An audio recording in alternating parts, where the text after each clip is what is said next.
ilmo yar oo 3 cisho ku dhex xidhnaa gaadhi aan la jabin karaynin.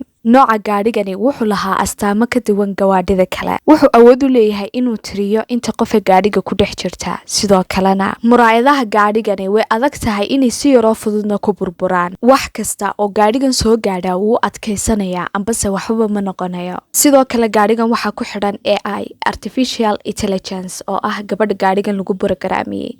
magaceeduna waa Lilis. soo dhow marka la daawade waa anigoo ah Nadar Saciid. fadlan muuqaalkan like saar, like-tana hala bakhaylin. waad mahadsan tahay. hooyadan magaceedu waa Sandra. wiilkeedan yar wuxuu jiraa 2 sano. magaciisuna waa David. ninkeedu waa pilot. magaciisuna waa Carol. mashquulkiisu aad ayuu u badan yahay. waqti xaadirkana wuxuu u sheegayaa inaanu safarkoodan ku wehelin karaynin. sidoo kale gaadhigani wuxuu sheegayaa miisaanka amba culayska inta qof ee saaran. wax yar kadib waxaa soo qaraacay Carol kaasoo u sheegaya inuu waqti xaadir ka nasanayo hoteelna uu joogo.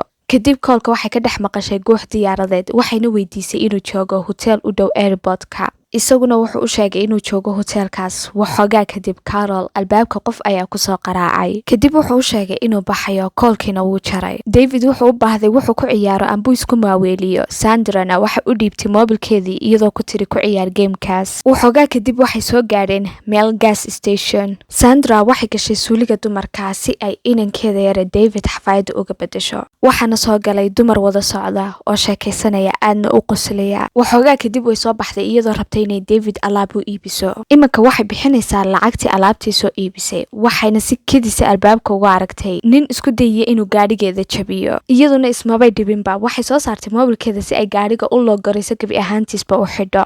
imanka waxay dhamaysatay alaabahii iibsanaysay oo dhan. weli supermarketka kamay bixin. sidoo kalena may ogaanin David inuu ka maqan yahay. inankeedii yaraa way weyday. meel kastana way ka raadisay. aad ayay u naxday wayna warwartay iyadoo cararaysana waxay diidaysay David. qof kale ayay u yeedhay laakiinse wiilkeedii ma ahan. Sandra markan waxay ka naxsan tahay wiilkeedan yaray weyday. ugu dambeyn laakiinse way heshay. wuxuuna la joogay dumarkii markii qosqosley suuliga ugu soo galay. Sandra isla markiiba dhaqso gaadhiga waxa u gelisay ilmihii yaraa. gaadhigiina waxay ku xidhay Volt mode wayna ka dhaqaaqday supermarketkii iyadoo iska tagtay. Sandra markan waxay dareemaysaa farxad waayo wiilkeedii yaraa isla markiiba way heshay. dhibaato badanna kumay dhicin. waxay rabtaa inay tagto gurigii hooyadeed. waxoogaa yar waxay dareemaysaa imanka boring. kadib waxaa soo qaraacday saaxiibadeed oo waqti hore isugu dambeysay. magaceeduna waa Jessa. waxoogaa yar markay waqti wada qaateen oo ay wada sheekaysteen Sandra waxay maqashay goox diyaaradeed. iyadoo shakisan waxay weydiisay Jessa inay u dhowdahay airport laakiinse Jessa kamay jawaabin su-aasha. Sandra waxay ku tiri ma waxaad la joogtaa Carol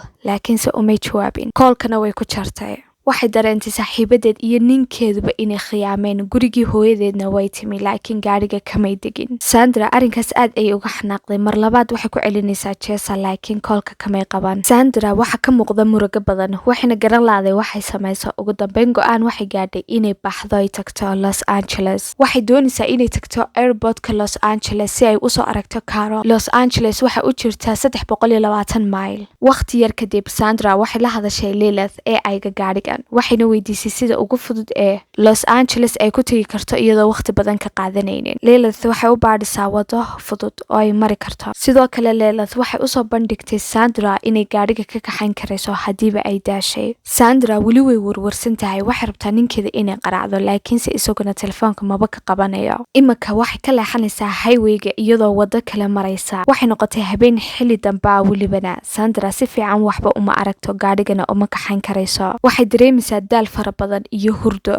iyadoo maraysa meel buura oo aad iyo aad u halis badan. Sandra iyo wiilkeeduba way daaleen. waxayna diidaysaa meel ay cunto ka cunaan ambase biyo ka iibsadaan. ugu dambeyn waxay soo ag martay shirkad leyd laakiinse meel cidlaa ku taala cidna ayna joogin. saq dhexe ayay noqotay. hurdo badanna way haysaa Sandra. waxayna si kedisa ugu dhufatay gaadhiga. xayawaan kasoo horbaxay ay gaadhiga jirsiisay. iyada oo naxsan ay gaadhigii istaajisay. Sandra waxay geli gaadhay shil aad iyo aad u xun. inankeedii yaraa naqaska ayaa ku yara dhagay. wuuna naxay. waxayna u dhiibtay moobilka si uu ugu yara jeesto amba isugu maaweeliyo. David wuxuu ku ciyaarayaa moobilka. Sandra iyaduna way soo degtay si ay u eegto bahalkii ay jiidhay wayna ka naxday runtii. intaas kadib way warwarsan tahay iyadoo garan la waxay samayso. Iminka waxay isku dayaysay inay xayawaanka meesha ka qaadaan bise ay ka jiido laakiin way awoodi weyday. Iyadoo weli gaariga kusoo noqonin Sandra, inankeedii yaraay David weli wuxuu ka ciyaarayaa moobilkii. David hal mar wuxuu gacanta ku dhuftay meesha gaariga laga maamulayay, isagoo iska taataabanaya ayuu gebi ahaanba gaariga dhan wuxuu ku xidhayaa log oo wuu xidhayaa gaariga. Inankii yaraa gaarigii wuxuu geliyey log, isagoo waxba kama garanayo waxaan u taataabanayo. Sandra waxay maqashay sanqadha gaariga oo isxidhaya, isla markiiba way soo cartay iyadoo gacmaha gelisay daaqada, laakiinse nasiib xumo wuu ka xirmay.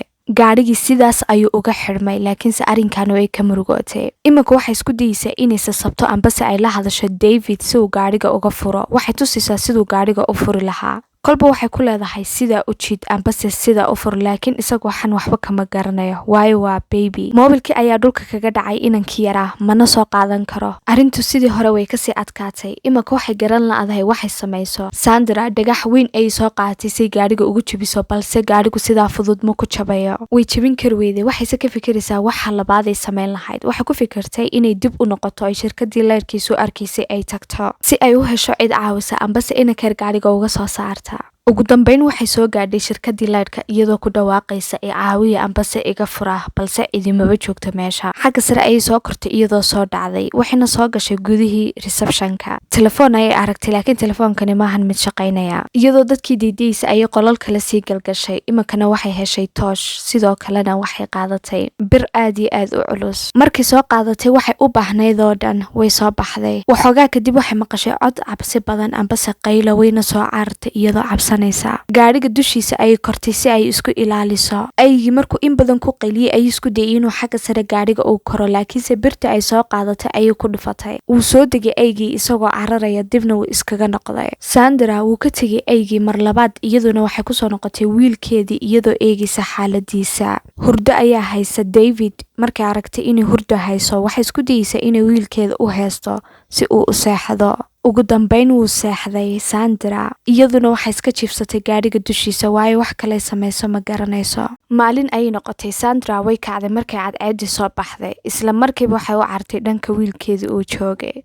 David waxaa haysa gaajo fara badan, sidoo kalena heerkulka cadceeduna aad ayuu u sareeyaa, gaariguna aad buu u kululaaday. Jawiga cimiladuna waa mid qofka aanu awoodeynin inuu gaari ku dhex jiro. Qofna uma adkaysan karo sababtoo ah cadceeduna aad bay u kulushahay. Iminka Sandra waxay dareemaysaa xaaladda inay sidii hore kasii adkaatay. Haddii ay wiilkeeda sidan usii ag joogto wuu dhimanayaa. Iyadoo doorasho kale haysanin waxay go'aansatay inay meel cidlaa kaga tagto inankeedii iyadoo wadada qaadaysa si ay ula soo kulanto cid caawisa amba dadka agdhow. Biyo ayay heshay, wayna cabtay, uskagiina way iskaga maydhay. Sandra iminka waxay dareemaysaa xoogaa qabowga maadaamay heshay biyo ay cabtana. Weli socodkeedii ayay wadataa. Kadib waxaa kasoo horbaxday ambase ay aragtay diyaarad qadiimi ah oo meel cidla taala. Runtii heerkulku marba marka ka dambeysa aad ayuu usii siyaadaya ambase usii badanaya. aysiga gaarigan wuu isjiday waqti xaadirkan, laakiinse ma ahan mid wax qaboojinayo, qabow badan ma laha. Gudaha ay diyaaradii u gashay waxayna ka dhex heshay alcohol, wayna cabtay, sidoo kalena waxay kasoo saaratay taayiro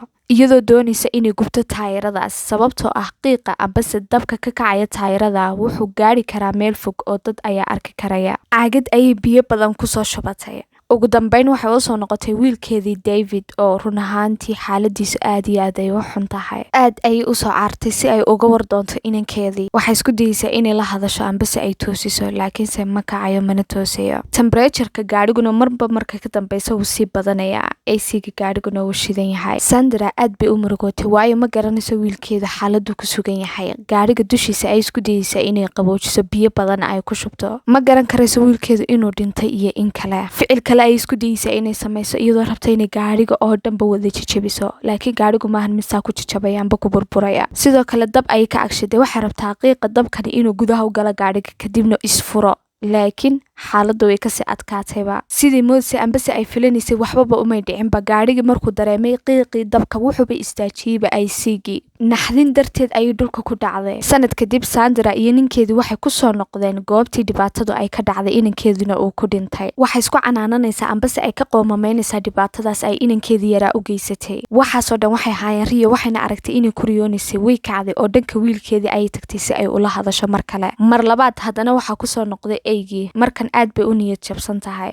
gaadhiga dushiisa kor ay istiri laakiinse gaadhiga oo dhan waa kulayl ma kori karto. Cadceeduna aad bay usii kululaatay. Sandra waxay gashay gaadhiga hoostiisa. In badan ayuu aygii weerar kusoo qaaday. Iminka way ooyeysaa iyadoo aad u qaylinaysa. Sandra aygii wuxuu isku dayayaa xayawaankan meesha ku jira inuu kasoo saaro meesha si uu usoo galo gaadhiga hoostiisa, laakiin iyaduna way ku dhegtay si aanu u jiidanin. Iminka waxaa dhaqaaqay gaadhiga shaagiisii. Sandra waxay isku dayeysaa inay gaadhigan istaajiso sababtoo ah waxay joogaan meel buura. Markan xaaladdu Sandra aad bay ugu xumaatay. Ugu dambeyn gaadhigii dhagax ayaa qabtay waanu istaagay. Hooyadan waxaa ka muuqda daal fara badan sababtoo ah muddo dhowr cishaana waxba may cunin waxna may cabin. Waxay soo istaagtay buurta qarqarkeeda waxayna aragtay buurtan inay aad u dheer tahay. Iminkana wax ay ku fikiraysaa inay samayso. Weli ismay dhiibin hooyadani manaanay niyad jabin si ay wiilkeeda gaadhiga uga soo saari lahayd. Waxayna ku fikiraysaa iminka dhagaxan shaaga ku hoos jira inay jabiso soo kalena gaadhigan ay riixdo si ay uga tuurto buurta. Intii karaankeeda ahayd aad ay u riixday gaadhiga wayna ku guulaysatay. Ugu dambeyna buurtii ay kasoo tuurtay gaadhigii. Tani waa rajadeedii ugu dambeysay. Sandra laba mid ayay filanaysaa inay wiilkeeda ku weydo oo uu dhinto ambase inuu gaadhigu isfuro. isla markiiba gaadhiga wuxuu dareemay cillad inay ku timi waxaanu dhammaanba uu wada unlock ka dhigay ambase uu wada furay daaqadihii gaadhiga.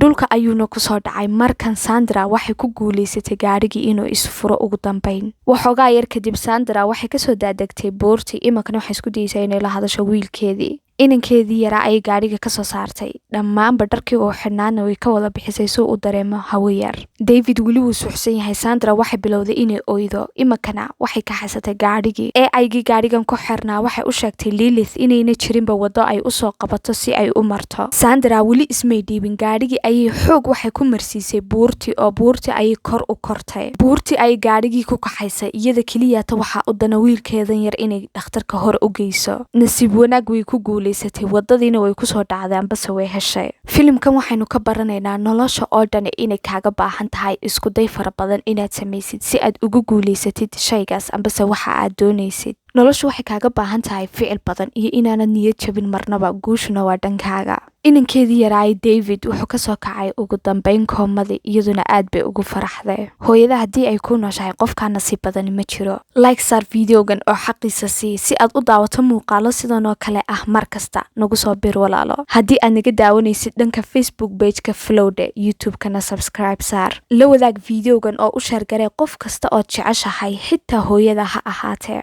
waa anigoo ah Nadara Saciid. waad ku mahadsantahay daawada haddii aad nala joogtay ilaa iyo dhammaadka muuqaalkan. waxaa la joogaa waqtigii ugu munaasibka ahayd inaad ajar shaqaysato sadaqana aad baxsato. ka farxi walaalada ay abaartu saamaysay biyo la-aantuna ay hayso. nebiga ayaa la weydiiyey sallallahu calayhi wasallam goorma ugu wanaagsan qofku inuu sadaqo baxsado. wuxuu yidhi waa marka uu qofka bini'aadamku caafimaad qabo. maanta waad caafimaad qabtaa. fadlan walaalada ka farxi ajarna shaqayso. shabcaan ayaa lagu jiraa. sidoo kalena waxaa soo gelisa bishii barakeysneed ee Ramadaan. ku caawi walaalada ay abaartu hayso waxaad awoodi kartid.